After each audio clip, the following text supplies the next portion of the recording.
Bismillahirrahmanirrahim. Assalamualaikum warahmatullahi wabarakatuh. Ya saudaraku, bertemu lagi dengan saya Cecep Muhammad Yasin di Duta Suara Network. Ingat, Cecep Muhammad Yasin wong Kediri.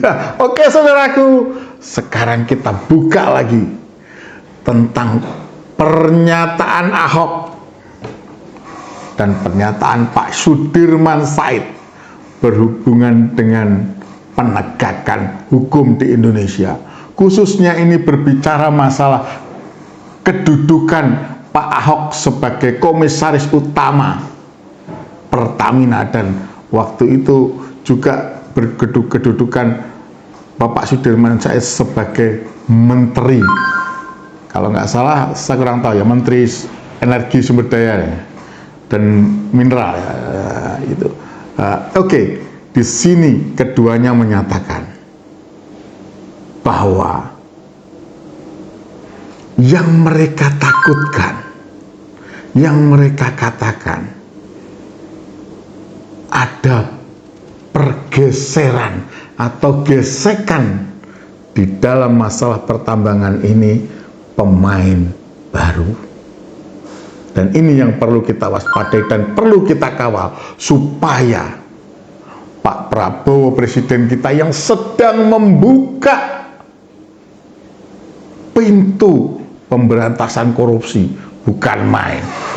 Belum ada, maaf nih, 6 bulan, belum ada setengah tahun, korupsi semuanya terbuka semuanya. Dan ini semuanya saya yakin tidak mungkin kalau tidak karena Pak Prabowo membuka seluas-luasnya kepada penegak hukum untuk membuka masalah korupsi dan menumpas korupsi. Semoga apa yang saya katakan benar, dan ini kita yang wajib mengawal untuk pemberantasan korupsi berhubungan dengan pertambangan, bukan main-main. Oplosannya hampir 1.000 triliun saudaraku, ini bukan main-main. Ini monggo kita buka pernyataan Pak Ahok.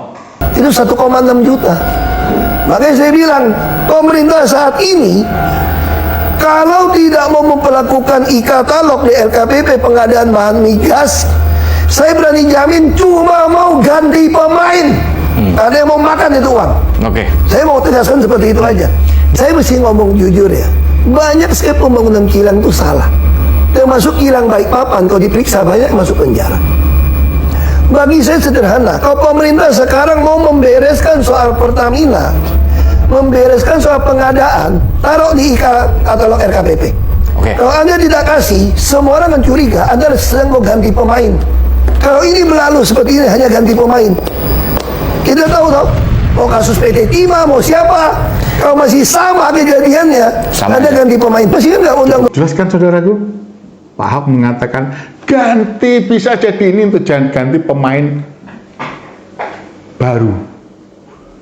Ya istilahnya pemain lama disingkirkan, pemain baru dimasukkan, dan nanti kejadiannya juga akan sama.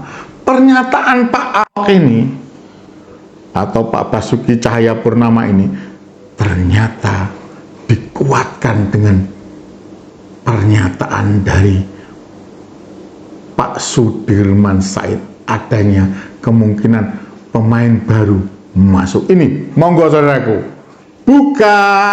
Pulang pada Bapak gitu. Nah, selama 10 tahun terakhir itu kan terjadi penghancuran besar-besaran atas peranata hukum kan, termasuk KPK.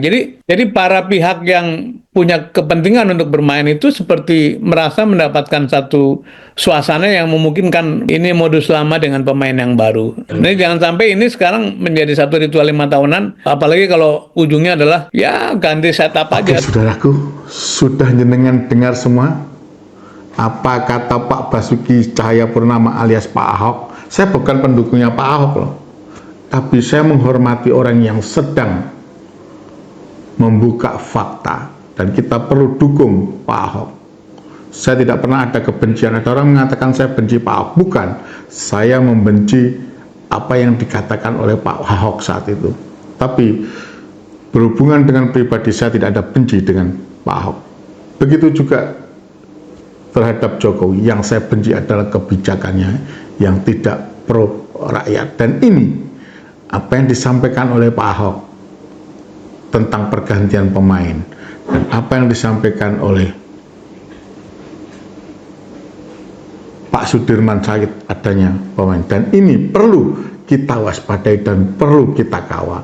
Dan ini juga semoga dari podcast ini,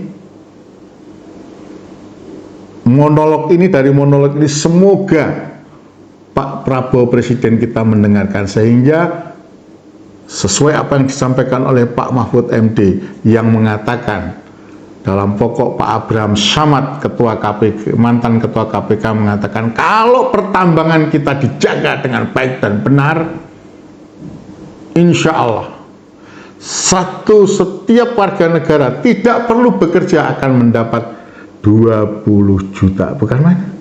Ayo kita jaga sumber daya alam kita, sumber kekuatan energi kita yang ada di bumi negara kesatuan Republik Indonesia untuk anak cucu kita, untuk kita nikmati, untuk kemaslahatan semua, bukan kemaslahatan individu, kelompok maupun golongan, tapi untuk kemaslahatan seluruh rakyat Indonesia dengan tidak membedakan etnis, suku, budaya maupun agama. Oke saudaraku, kita kawal itu. Dari saya Cecep Muhammad Yasin, Fisyabil haq fastabiqul khairat. Wassalamualaikum warahmatullahi wabarakatuh. Semoga ini menjadi pencerahan. Dan ingat saudaraku, pesan saya, peduli Palestina. Sisihkan sedikit rezeki kita untuk rakyat Palestina. Saat ini kemungkinan, sangat mungkin rakyat Palestina di bulan puasa ini bisa jadi mereka kesulitan untuk sahur maupun untuk berbuka puasa. Dari kitalah yang harus dalam kondisi kenyamanan menyisihkan sedikit rezeki kita. Salam damai untuk Palestina.